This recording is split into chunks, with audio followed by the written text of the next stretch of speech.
Halo guys, kenalin nama gue Lina. Gue adalah mahasiswa asal Yogyakarta yang saat ini sedang magang di salah satu perusahaan ternama di Jakarta. Yap, saat ini gue sedang merantau jadi anak ibu kota. Gue magang di Jakarta kurang lebih udah 6 bulan. Dan sekarang gue masih 1 minggu pertama di sini. Ya, so far so good sih.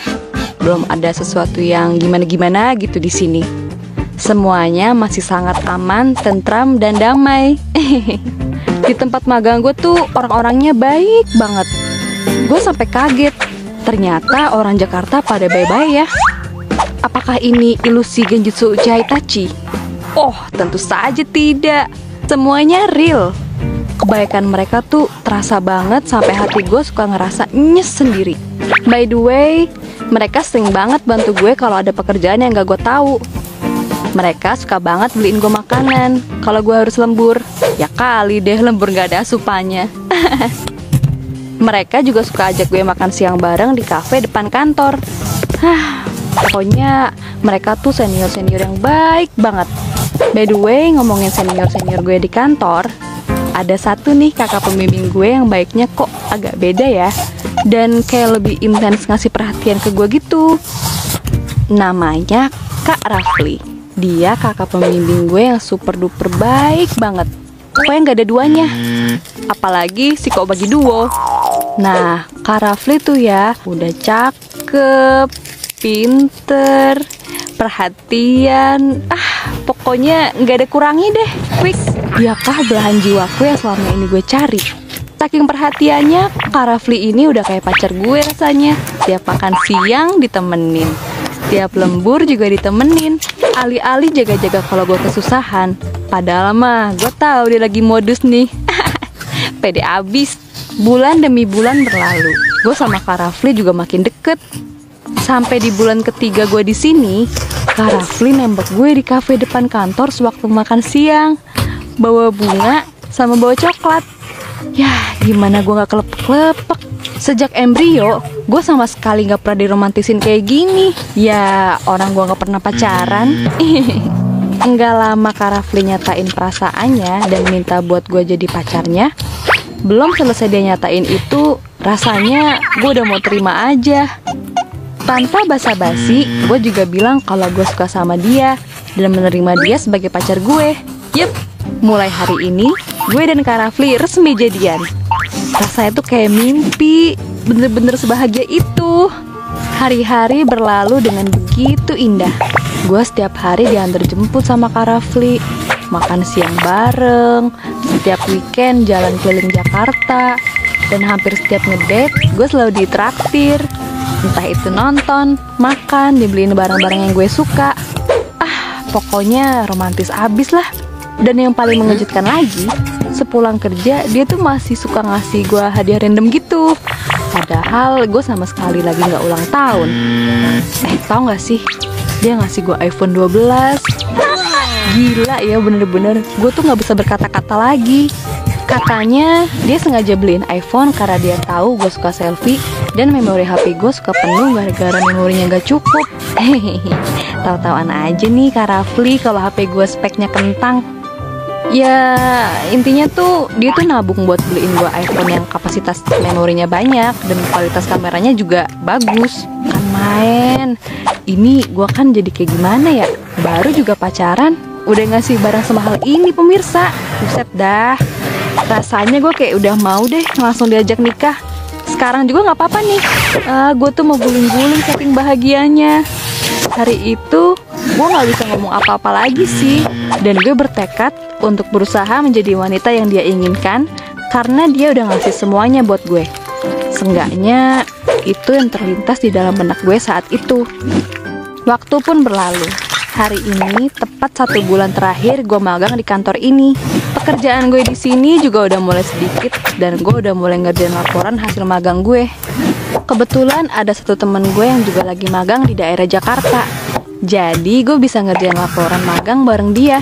Tempat magang kita juga gak jauh banget jaraknya. Nah, temen gue ini namanya Edo.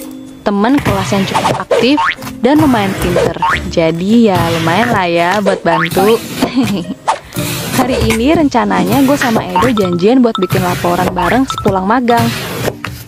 Pas gue siap-siap mau OTW, Kak Rafli udah nungguin gue di parkiran.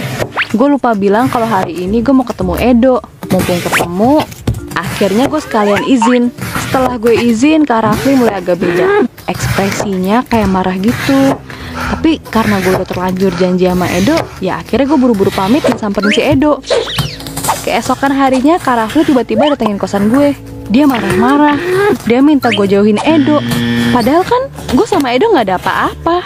Cuma saling bantu ngerjain laporan, dan itu cuma sekali. Tapi Kak Rafli gak mau denger penjelasannya. Dari situ, Kak Rafli berubah 180 derajat. Dia sering banget marah-marah gak jelas, nyerocos ini itu, sampai semua jenis nama binatang dia keluarin. Bahkan gak jarang dia main tangan. Plak-plok, plak-plok, ceplas. Tangan dia tuh enteng banget buat nyakitin gue. Jujur, gue gak kuat banget sama perubahan sifat dia. Ternyata orang yang gue pikir terbaik buat hidup gue sendiri, justru orang yang bakal jadi mimpi buruk buat hidup gue. Akhirnya gue minta putus, tapi dia gak mau diputusin. Sampai dia ngacem-ngacem gue yang enggak. Ini orang bener-bener gak waras. Gak pernah gue takut ini sama cowok. Bener-bener udah gak kuat dan akhirnya gue stres banget. Sampai akhirnya gue coba share di Twitter tentang pengalaman percintaan dia lewat thread yang gue bikin. Dan tanpa disangka, ternyata threadnya trending.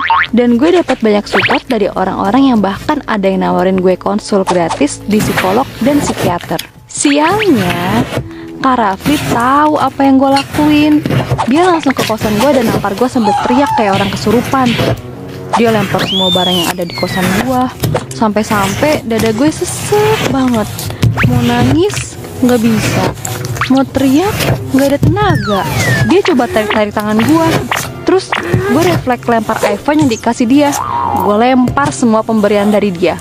Boneka, baju, termasuk iPhone itu. Tetangga kosan gue pada datang nyamperin. Sampai-sampai ibu kos datang teriak-teriak juga sambil nunjuk depan Kak Rafli. Heh, apaan nih ribut-ribut? Pergi sono lo, jangan ribut di sini. Dia langsung cabut. Mungkin suasana kosan yang rame bikin dia jadi malu. Setelah dia pergi, baru deh gue baru bisa nangis sampai lemes sejadi-jadinya. Seminggu setelah kejadian ini, gue baru ngeberaniin diri buat ke kantor lagi untuk ngurus laporan gue dan sekalian pamit. Semua senior di sana gak ada yang tahu tentang kejadian ini. Jadi gue mutusin buat buru-buru pamitan. Waktu gue jalan keluar, gue ngeliat Kak Rafli dari arah lobi. Refleks, gue langsung keluar cari jalan lain biar gak ketemu sama si brengsek itu. Akhirnya gue balik ke Yogyakarta bareng sama si Edo plus kondisi mental gue yang masih hancur lebur. Gue coba berobat dan gue coba konsultasi sama psikiater dulu dengan semua hal yang udah gue lakuin. Rasanya sakit banget, membekas banget apa yang udah dia lakuin ke gue, bener-bener buat gue trauma. Perlahan tapi pasti kondisi gue mulai membaik. Di saat masa-masa ngerjain tugas akhir, gue dapat pengganti yang jauh lebih baik, care, dan pastinya gak main tangan ke pasangannya. Semenjak itu gue tahu gue harus berhati-hati mengenali pasangan lawan jenis. Walaupun cowok gue yang sekarang ini kurang romantis, setidaknya hubungan kami jauh lebih sehat. Dia ngasih vibe positif dalam hidup gue. Kalau gue itu berarti, kalau gue itu layak bahagia. Buat kalian yang sekarang lagi ngerasain kekerasan dalam hubungan kalian, mending kalian buru-buru pergi ya. Jangan sampai kejadian ini juga menimpa kalian. Kalian berhak dicintai semua orang yang bener-bener care sama kalian. Karena orang yang care gak akan pernah main fisik. Bayangin aja, masih pacaran udah berani mukul. Gimana kalau nikah? Aduh, gue mah gak bisa bayangin deh. Ya, semoga kalian bisa keluar dari zona itu dan bisa bertemu dengan pasangan yang lebih baik ya. Sekian dari gue.